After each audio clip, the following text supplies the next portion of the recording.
नमस्कार दोस्तों, स्वागत है आप सभी का एक बार फिर से हमारे चैनल आध्यात्मिक ज्ञान पर। दोस्तों, पूरे 500 सालों के बाद बना दिव्य दुर्लभ महाशुभ संयोग 25 अक्टूबर दिन बुधवार पापांकुशा एकादशी महा एकादशी। इस दिन यानी 25 अक्टूबर बाप पापांकुशा एकादशी के दिन चुपचाप गाय को खिला दें। ये एक छोटी सी चीज रोडपति भी होंगे, करोड़पति मिलेंगी, सभी संकटों और कष्टों से मुक्ति, जन्मों जन्मों के समस्त पाप दुख दर्द हो जाएंगे दूर, और साथ ही साथ आपके घर में पूरे साल भरे रहेंगे। अन्न धन के भंडार आपकी 7 पुश्तें करेंगी। रुपयों पैसों पर राज, दोस्तों 7 पीढ़ियों तक बैंक बैलेंस बढ़ता चला जाएगा। सभी दुख, सभी पाप, जो भी कष्ट है जीवन से, समस्त दुख दर्द कष्ट पाप दूर हो जाएगी और सभी सुख आपके कदमों में आ जाएंगे। भगवान विष्णु जी की 33 देवी देवताओं को धारण करने वाली गोमाता की भी कृपा को प्राप्त हो जाएगी। इतने दुर्लभ संयोग में इस बार पापांकुशा एकादशी 25 अक्टूबर बता दे।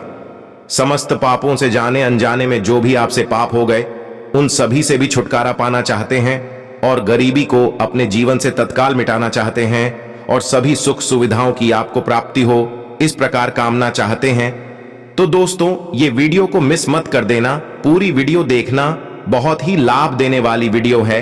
100% लाभ न मिले तो आप कह देना। यदि पूरा वीडियो देखोगे तो लाभ आपको अवश्य मिलेगा, क्योंकि इस वीडियो में हम आपको उपाय ही कुछ ऐसे बताएंगे जिससे व्यक्ति के जीवन में दुख दर्द संकट कष्ट है वे सभी दूर हो जाते हैं। भगवान विष्णु जी की कृपा प्राप्त हो जाती है और व्यक्ति मालामाल हो जाता है, धनवान हो जाता है और जीवन में किसी प्रकार की कोई कमी नहीं रहती।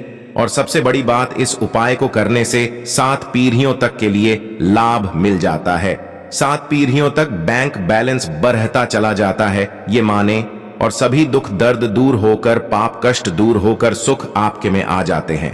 दोस्तों, कौन से उपाय हैं गाय से जुड़े जो कि आपको 25 अक्टूबर यानी कि पापांकुशा एकादशी को सही विधि से करनी चाहिए, वीडियो के माध्यम से वही बताएंगे।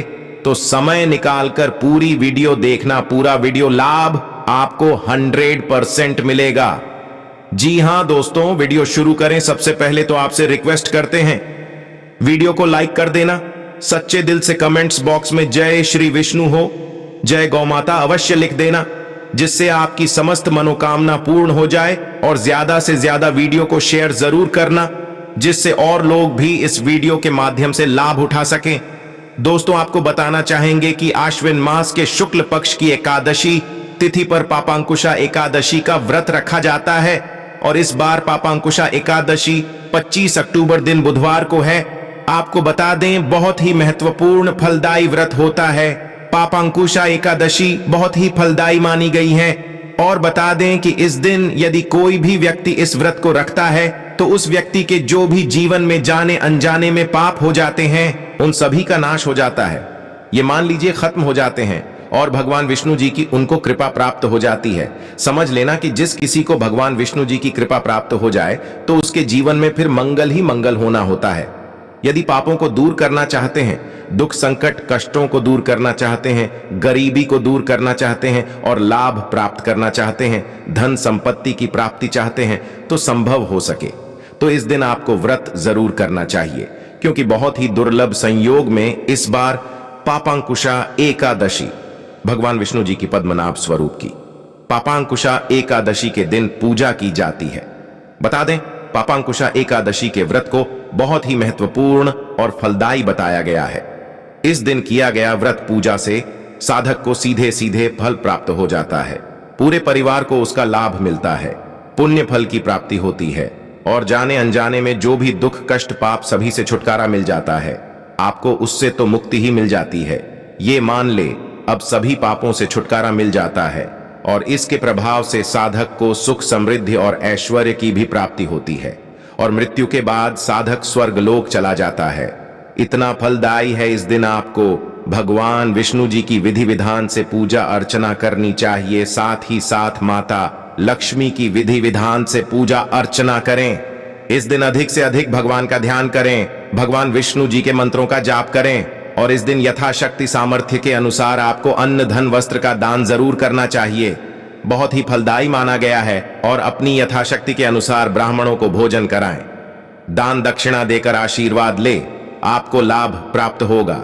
भगवान विष्णु जी बहुत प्रसन्न हो जाते हैं। और साथ ही साथ अब बात करें इस दिन यानी पापांकुशा एकादशी के दिन किए जाने वाले गाय से जुड़ी कुछ महत्वपूर्ण उपायों के बारे में, जिन्हें यदि आप करते हो तो आपको समस्त पापों दुख संकटों से मुक्ति मिलेगा ही मिलेगा। साथ ही साथ तत्काल गरीबी समाप्त हो जाएगी, सभी दुख कष्ट दूर होकर सुख आपके कदमों में आ जाएंगे और 7 पीढ़ियों तक बैंक बैलेंस बढ़ता चला जाएगा। लाभ ही लाभ होगा चारों दिशाओं से। तो कौन कौन से उपाय हैं, ध्यान से सुनना, पूरा वीडियो देखना। पूरा वीडियो देखोगे तो लाभ मिलेगा।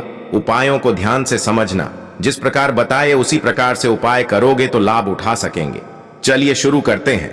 कौन कौन से उपाय आपको करनी चाहिए पापांकुशा एकादशी के दिन गाय से जुड़े? तो चलिए शुरू करते हैं दोस्तों। सनातन परंपरा में गाय, गंगा और गायत्री का बहुत ज्यादा धार्मिक महत्व है।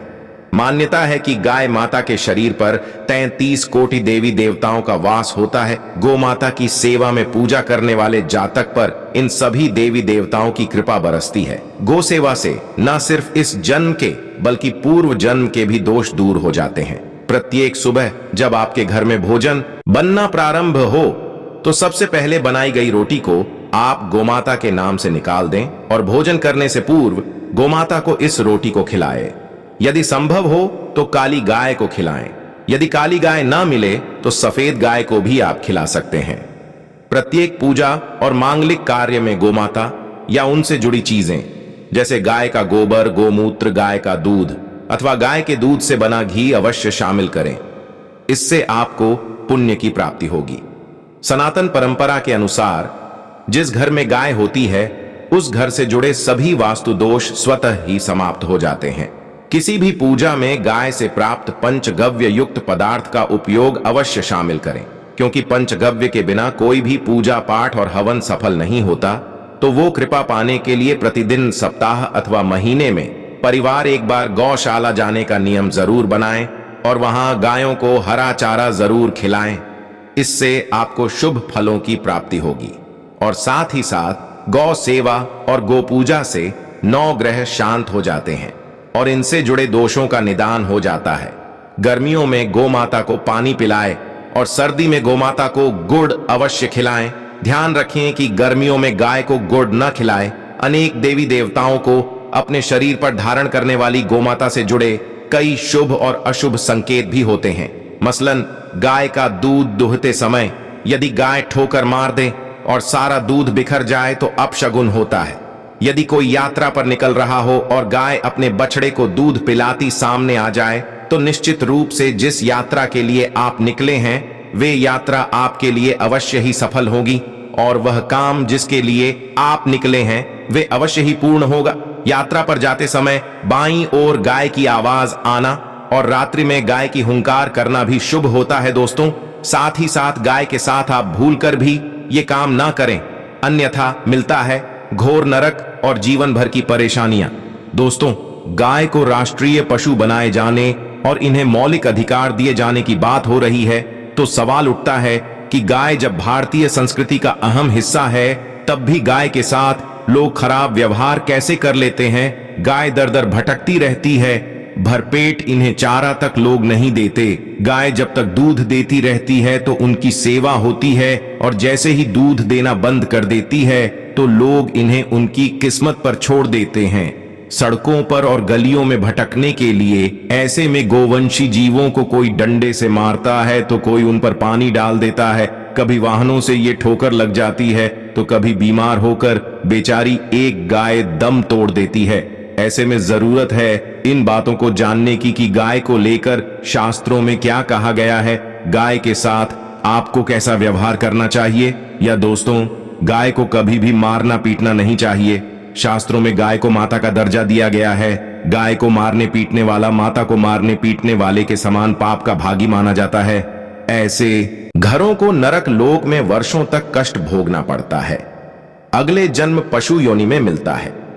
कथा है कि गौतम मुनि ने गलती से गाय को डंडा मार दिया था जिससे गाय की मृत्यु हो गई थी और इस पाप से मुक्ति के लिए इन्हें वर्षों तक तपस्या करनी पड़ी। भगवान श्री कृष्ण जी ने बैल स्वरूप में आए व्रत असुर का वध कर दिया था, जिससे मुक्ति के लिए भगवान श्री कृष्ण को संपूर्ण तीर्थों को एक कुंड में बुलाना पड़ा और इस कुंड में स्नान से वह पाप मुक्त हो गई थी। या दोस्तों, साथ ही साथ जो लोग पानी पी रही गाय को भगाते हैं वे घोर पापी के भागी बनकर नरक भोगते हैं, ऐसा पुराण में बताया गया है। जबकि जो लोग गाय के लिए प्याऊ और चारा बनवाते हैं वह मां भाग्यवान होते हैं। ऐसे लोग घोर पाप से मुक्त होकर स्वर्ग पा जाते हैं और बड़े ही धनवान कुल में जन्म लेकर सुख भोगते हैं। और साथ ही साथ आराम कर रही गाय को कष्ट देकर कभी भी उठाना नहीं चाहिए। कहते हैं कि जिस स्थान पर गाय बैठी है वहां से नकारात्मक ऊर्जा समाप्त हो जाती है। गाय के बैठने की जगह को जो लोग नियमित साफ रखते हैं वे पूर्व जन्म में किए गए जाने अनजाने में पापों से मुक्ति हो जाते हैं और गोलोक में स्थान पाते हैं। गाय को डंडा मारकर उठाना, पानी डालकर उठाने से मनुष्य पाप का भागी बनता है और अगले जन्म में उसे दर दर भटकना पड़ता है। और साथ ही साथ शास्त्रों में बताया गया है कि गाय का दूध उसके बछड़े के लिए होता है। गाय के बछड़े से बचा हुआ दूध ही मनुष्य को लेना चाहिए। लेकिन कुछ लोग एक बार गाय को दूह लेने के बाद फिर से बछड़े के लिए बचा हुआ दूध भी दूह लेते हैं। ऐसा करना घोर पाप कहा जाता है। ऐसे दूध को दुहाने वाला और ग्रहण करने वाला दोनों ही पाप की भागी बन जाते हैं दोस्तों। साथ ही साथ शास्त्रों में कहा गया है कि गोवंश यानी गाय और बैल के पीठ पर नहीं बैठना चाहिए। इनके पीठ पर बैठने से महापाप लगता है। ऐसे लोगों को नरक की यातना भुगतनी पड़ती है। एकमात्र महादेव के अंश के उत्पन्न नंदी ही गोवंशी है, जिस पर स्वयं महादेव और महादेवी सवारी करती है, क्योंकि नंदी ने स्वयं अपनी इच्छा से महादेव की सवारी बनना स्वीकार किया था। और साथ ही साथ शास्त्रों में गाय के दान को बहुत ही महत्व दिया गया है। लेकिन ऐसी गाय का दान कभी नहीं करना चाहिए जो बूढ़ी और बीमार हो। कठोपनिषद में नचिकेता की कथा भी इस संदर्भ में है कि जिन्स नचिकेता ने पिता द्वारा बूढ़ी गाय को दान करने पर आपत्ति जताई थी। दूध देने वाली और बछड़े सहित जो लोग गाय का दान करते हैं वह महान पुण्य को प्राप्त करके स्वर्ग में इस स्थान पाते हैं। दोस्तों, साथ ही साथ सूर्य चंद्र मंगल या शुक्र की युति राहु से हो तो पितृदोष होता है। यह भी मान्यता है कि सूर्य का संबंध पिता से, मंगल का संबंध रक्त से होने के कारण सूर्य यदि शनि, राहु या केतु के साथ स्थित हो या दृष्टि संबंधी हो तथा मंगल की युति राहु या केतु से हो तो पितृदोष होता है। इस दोष से जीवन संघर्ष में बन जाता है। यदि पितृदोष हो तो गाय को प्रतिदिन या किसी भी एकादशी को या किसी पूर्णिमा के दिन या अमावस्या को रोटी, गुड़, चारा आदि खिलाने से पितृदोष समाप्त हो जाता है। साथ ही साथ देसी गाय की पीठ पर जो खुद होता है वह बृहस्पति गुरु है थे जन्म पत्री में। यदि बृहस्पति अपनी नीच राशि मकर में हो या अशुभ स्थिति में हो तो देसी गाय के इस बृहस्पति भाग शिवलिंग रूपी कुबेर के दर्शन करने चाहिए तथा चने की दाल रखकर गाय को रोटी भी दें। इससे आपको शुभ फलों की प्राप्ति होगी। और साथ ही साथ यदि आप रास्ते में जा रहे हो और सामने से गौ माता आती हुई दिखाई दे तो गौ माता को आप अपनी दाहिनी ओर से जाने देना चाहिए। आपकी यात्रा अवश्य ही सफल होगी। और साथ ही साथ यह संकेत भी जान लें, यदि आप यात्रा पर जा रहे हैं और सामने आपके गाय पड़ जाएं अथवा अपने बछड़े को दूध पिलाती हुई सामने गाय दिखाई दिए जाए तो समझ जाना कि वह यात्रा आपके लिए अवश्य ही सफल होगी। और साथ ही साथ जिस घर में गाय होती है उसमें वास्तु दोष स्वतः ही समाप्त हो जाता है। और साथ ही साथ आपको बता दें कि गाय को आप जो भी रोटी बनाएं प्रतिदिन ताजी रोटी ही बनाई गाय को। अगर आपने रोटी बनाई है तो कोशिश करें कि उस रोटी को आप तुरंत ही गाय को दे दें। अगर आप उस रोटी को रख देंगे और उस रोटी को अगले दिन देंगे तो वह रोटी बासी मानी जाएगी। गाय को कभी भी बासी रोटी ना दें, इससे घर में नकारात्मक ऊर्जा वास करती है और जो भी कार्य आपके बनने वाले होंगे वह कार्य भी आपके बिल्कुल भी नहीं बनेगी। इससे आपके घर में हमेशा दर्द ऊर्जा का वास रहेगा और आप जिस भी कार्य को करेंगे उस कार्य में आपको हमेशा असफलता ही हाथ लगेंगी। इसलिए कोशिश करें गाय को रोजाना ताजी रोटी बनाकर खिलाएं और रोटी को बिल्कुल ना रखें। बासी रोटी गाय को ना दें और साथ ही साथ सड़ी गली चीजें गाय को नहीं खिलानी चाहिए।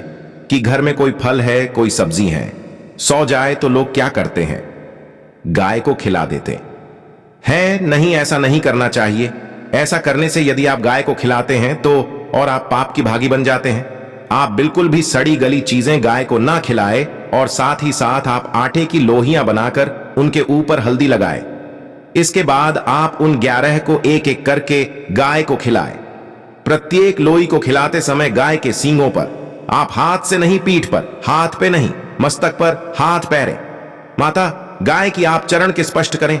या दोस्तों, ऐसा करने से आपके समस्त कार्य बनने लगेंगे। जो दुख का समय चल रहा है वे भी समाप्त होगा। आपके जीवन में खुशी है, खुशी होंगी। और एक बार आप 7 बार गाय की परिक्रमा भी कर लें तो आपके समस्त कार्य पूर्ण होंगे। और साथ ही साथ आप गाय को जब भी रोटी दे, रोटी पर या तो आप थोड़ी हल्दी लगा लें या थोड़ा गुड़ रख लें। अगर गुड़ ना हो तो आप थोड़ा मिश्री रख सकते हैं, थोड़ा घी रख सकते हैं। या दोस्तों, गायब हो, कभी भी सूखी रोटी ना खिलाए। सूखी का मतलब गाय की वो जो रोटी रखें खिलाए, उस पर कुछ ना कुछ रख कर खिलाए। हल्दी रख लें, गुड़ रख लें, मिश्री, घी अब भी रख लें, मतलब खाली रोटी नहीं खिलानी है। ध्यान इस बात का रखें जब भी आपको शुभ फलों की प्राप्ति होगी। या दोस्तों, ये थे गाय से जुड़े कुछ महत्वपूर्ण उपाय, कुछ बातें जिन्हें आपको ध्यान में जरूर रखना चाहिए। या दोस्तों, वीडियो अच्छी लगी हो तो वीडियो को लाइक करें, ज्यादा से ज्यादा अपने दोस्तों में शेयर करें। चैनल पर नए हैं तो सब्सक्राइब करें। जय गौ माता।